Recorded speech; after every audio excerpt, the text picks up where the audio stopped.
നമസ്കാരം, ഭാരത് ലൈവിലേക്ക് സ്വാഗതം. മുഖ്യമന്ത്രി പിണറായി വിജയന്റെ മകൾ വീണ വിജയനും വീണയുടെ IT കമ്പനിയായ എക്സാലോജിക്കിനുമെതിരായ സാമ്പത്തിക കേസ് അന്വേഷണത്തിൽ മാറ്റമുണ്ടായിരിക്കുന്നു. എക്സാലോജിക്കിനെതിരായ നിലവിലെ ROC അന്വേഷണം SFIOയ്ക്ക് കൈമാറുകയും ചെയ്തിരിക്കുന്നു. കോർപ്പറേറ്റ് കാര്യ മന്ത്രാലയമാണ് എക്സാലോജിക്കിനെതിരായ കേസ് സീരിയസ് ഫ്രോഡ് ഇൻവെസ്റ്റിഗേഷൻ ഓഫീസിന് കൈമാറിയത്. പുതിയ ഉത്തരവിറക്കുകയും ചെയ്തു.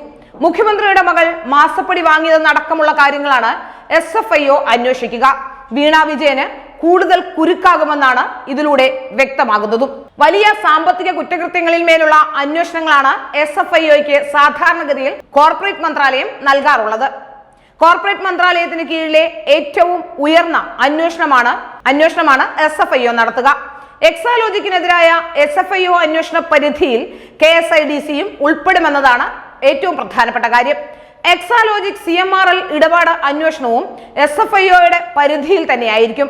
അന്വേഷണം കോർപ്പറേറ്റ് ലോ സർവീസിലെ ഉന്നത ഉദ്യോഗസ്ഥർ ഉൾപ്പെടെയുള്ള സംഘമായിരിക്കും നടത്തുക. നിലവിൽ ROC അന്വേഷണ സംഘത്തിലെ ഉദ്യോഗസ്ഥരും SFIO അന്വേഷണ സംഘത്തിലുണ്ടാകും. അറസ്റ്റിന് അധികാരമുള്ള അന്വേഷണ ഏജൻസി കൂടിയാണ് SFIO എന്നതിനാൽ ഈ കേസിന് കൂടുതൽ പ്രാധാന്യമേറുകയാണ്. വീണ വിജയൻ ഉൾപ്പെട്ട മാസപ്പടി വിവാദം നിയമസഭയിലും മറ്റും കത്തിക്കയറുമ്പോഴാണ് കോർപ്പറേറ്റ് കാര്യ മന്ത്രാലയത്തിന് കീഴിലെ ഏറ്റവും ഉന്നത തലത്തിലുള്ള അന്വേഷണത്തിന് ഇപ്പോൾ പ്രഖ്യാപനം നടന്നിട്ടുള്ളത്. അഡീഷണൽ ഡയറക്ടർ പ്രസാദ് അഡില്ലിയുടെ നേതൃത്വത്തിലുള്ള 6 അംഗ സംഘത്തെ അന്വേഷണത്തിനായി ചുമതലപ്പെടുത്തുകയും ചെയ്തു. കോർപ്പറേറ്റ് കാര്യ മന്ത്രാലയത്തിലെ ഉന്നതതല ഉദ്യോഗസ്ഥരും ഈ സംഘത്തിൽ ഉൾപ്പെടും. ഡെപ്യൂട്ടി ഡയറക്ടർ അരുൺ പ്രസാദിനെ ഇൻവെസ്റ്റിഗേറ്റിംഗ് ഓഫീസറായി നിശ്ചയിച്ചതായി ഉത്തരവിൽ അറിയിച്ചിട്ടുണ്ട്. ഇപ്പോഴുള്ള അന്വേഷണ ഉദ്യോഗസ്ഥരും സംഘത്തിൽ തന്നെ ഉണ്ടാകും. 8 മാസത്തിനുള്ളിൽ റിപ്പോർട്ട് സമർപ്പിക്കാനാണ് നിർദ്ദേശം. ഇടപാടിൽ ദുരൂഹതയുണ്ടെന്ന് ചൂണ്ടിക്കാട്ടി ROC അതായത് രജിസ്ട്രേഷൻ ഓഫ് കമ്പനിയുടെ റിപ്പോർട്ടും അടുത്തിടെ പുറത്തു വന്നിരുന്നു. ROC ആവശ്യപ്പെട്ട രേഖകൾ എക്സാലോജിക് സമർപ്പിച്ചിരുന്നില്ല. കരാറിന്റെ വിശദാംശങ്ങളും ഹാജരാക്കിയിട്ടില്ല. GST അടച്ചുവെന്ന് മാത്രമാണ് എക്സാലോജിക് മറുപടി നൽകിയത്. ഇടപാട് വിവരം CMRL മറച്ചുവെച്ചുവെന്നും റിലേറ്റഡ് പാർട്ടിയായ എക്സാലോജിക്കുമായുള്ള ഇടപാട് അറിയിച്ചില്ലെന്നും ROC റിപ്പോർട്ടിൽ പരാമർശിച്ചിട്ടുണ്ട്. ഈ ROC റിപ്പോർട്ടാണ് വിഷയത്തിൽ കോർപ്പറേറ്റ് അഫയേഴ്സ് മന്ത്രാലയത്തിന്റെ വിശദമായ അന്വേഷണത്തിലേക്ക് വഴിതെളിച്ചത്. അതേസമയം എക്സാലോജിക് ഉൾപ്പെടെയുള്ള പ്രശ്നങ്ങളിൽ ആരോപണം ഉയർന്നതിനെ പറ്റി നിയമസഭയിൽ ചർച്ച വന്നപ്പോൾ തന്റെ കൈകൾ ശുദ്ധമാണെന്നായിരുന്നു മുഖ്യമന്ത്രിയുടെ മറുപടി. രാഷ്ട്രീയ ലക്ഷ്യം വെച്ചാണ് കേന്ദ്ര അന്വേഷണമെന്ന് CPM-ഉം കുറ്റപ്പെടുത്തുന്നുണ്ട്. കോർപ്പറേറ്റ് അഫയേഴ്സ് മന്ത്രാലയത്തിന് കീഴിലെ ഏറ്റവും ഉയർന്ന അന്വേഷണ പരിധിയിലേക്ക് എത്തുമ്പോൾ വീണ വിജയനും CMRL-നും KSIDCയ്ക്കും കുരുക്കുകൾ ഏറുക തന്നെയാണ്. അന്വേഷണം ഏറ്റെടുക്കുന്ന സീരിയസ് ഫ്രോഡ് ഇൻവെസ്റ്റിഗേഷൻ ഓഫീസ് അതിവേഗം പരിശോധനയിലേക്കും വിളിച്ചു വരുത്തിയുള്ള ചോദ്യം ചെയ്യലിലേക്കും കടക്കാൻ സാധ്യതയുണ്ട്.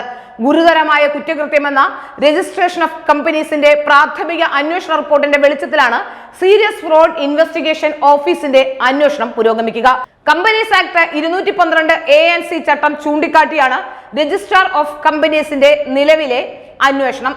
ഇതാണ് SFIOയ്ക്ക് കൈമാറിയിട്ടുള്ളത്.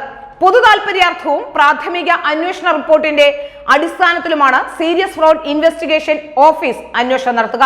ഷോൺ ജോർജിന്റെ പരാതിയിൽ പ്രാഥമിക അന്വേഷണം നടത്തി ബംഗളൂരു ROCയും എറണാകുളം ROCയും എക്സാലോജിക് CMRL ഇടപാടിൽ ഗുരുതരമായ ചട്ടലംഘനങ്ങൾ കണ്ടെത്തിയിട്ടുണ്ട്.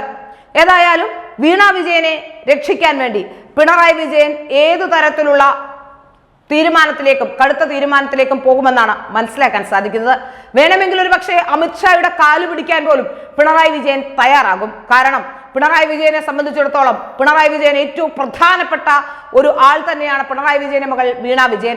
പിണറായി വിജയൻ ഇതുവരെ ചെയ്ത എല്ലാ ഇടപാടുകളുടെയും ഒരു പ്രധാനപ്പെട്ട കണ്ണി അല്ലെങ്കിൽ അതിലെ ഏറ്റവും കൂടുതൽ ഗുണമുണ്ടായിട്ടുള്ളത് വീണ വിജയൻ തന്നെയാണ്. ഇപ്പോൾ പിണറായി വിജയൻ പറയുന്നത് ഭാര്യയുടെ റിട്ടയർമെന്റ് കാശ് കൊണ്ടാണ് വീണ വിജയൻ കമ്പനി തുടങ്ങിയതെന്നാണ്. ഏതായാലും വീണ വിജയൻ കുടുങ്ങുമെന്ന കാര്യത്തിൽ യാതൊരു സംശയവും വേണ്ട. പ്രത്യേകിച്ച് പ്രാഥമിക അന്വേഷണ റിപ്പോർട്ടിൽ ഗുരുതരമായ തരത്തിലുള്ള ക്രമക്കേടുകൾ ഉണ്ട് എന്ന് മനസ്സിലായ സ്ഥിതിക്ക് അന്വേഷണം കടുക്കാൻ തന്നെയാണ് സാധ്യത.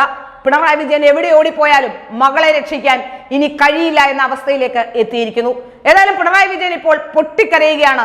മകളെ താനാണല്ലോ ഈ കുരുക്കിലേക്ക് ചെന്നുകൊണ്ടിട്ടത് എന്ന് ചിന്തിച്ചുകൊണ്ട്.